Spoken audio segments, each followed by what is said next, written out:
Hi everyone, welcome to this presentation. We're going to talk about economic systems.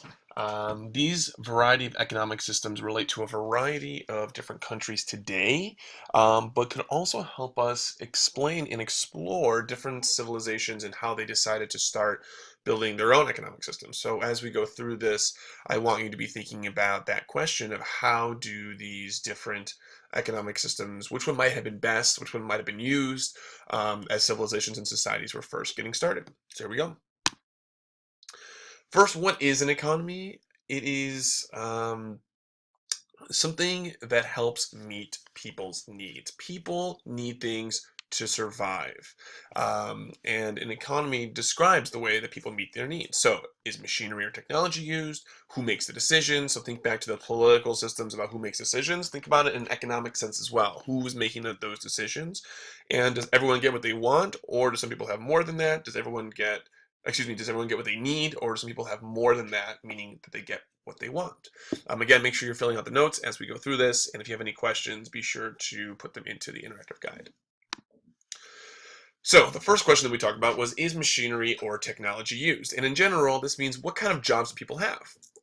So when we're first looking at back at when civilizations first began in societies, the very first thing that existed were non-industrial jobs, obviously, because it was a very non-industrial time. So most people lived by farming, and they make a living by farming for themselves. Really, it really wasn't much. A little bit of selling goods and stuff here, but really it was to sustain themselves, build their own economy on their own.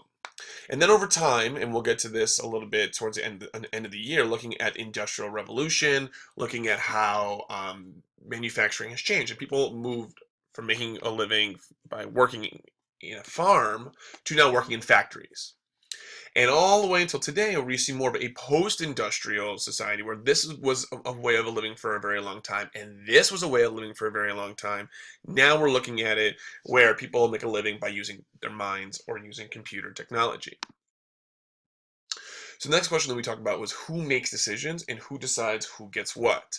On the spectrum here, I have more government control and less government control, because if we're thinking about who makes the decisions, it's usually going to be the government or the people. There's four different types of economies, and here they are laid out here for you. Let's start with the less government control side. The first is a market economy. This is where individuals and private businesses make all their own decisions. And a traditional economy is where you think about it with farming, like we're going to talk about with civilizations, where people kind of grow what they need, or they trade with their neighbors, and they're really kind of left alone by the government, similar to what we talked about with those small tribal elders and smaller societies back in their political systems discussion.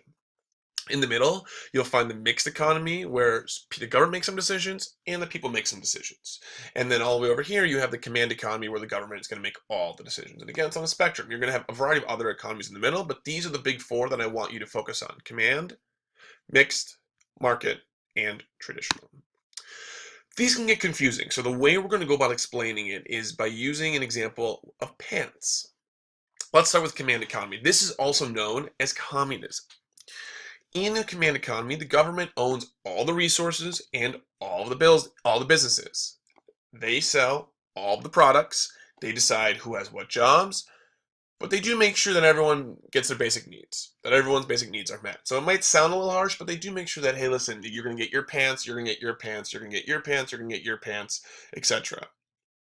The problem is that if you show up to the government and say, hey, listen, can I get blue pants? Like, sorry, everyone gets green pants. Or, I want polka dots on my pants. Can I get that? And they go, nope, sorry, everyone gets plain colored pants. You don't get to choose the kind of pants you want, but everyone is guaranteed to have pants no matter what. So that sounds really nice. And in reality, this purest form of communism doesn't really work. It's never really been achieved. You're going to see some countries that have had this, or bits and pieces of it, but the purest form of command economy or communism just doesn't work. So again, everyone gets their basic needs. No one gets more than that, and the government gets to decide exactly who gets what and how they get what. Sorry about that. Gets to decide who gets what and how they get what because it's in their power to do so. Now, so some examples: China, Cuba, Laos, Vietnam, and North Korea are all countries that have some form of command economy. Again, the purest of forms of this has never been achieved in reality, not in history and not today. Market economy, this is also known as capitalism, which you might be familiar with. People own all the resources and all the businesses. They use money to buy and sell these products. They decide for themselves what jobs they want. They get to work to meet their own needs. They can decide.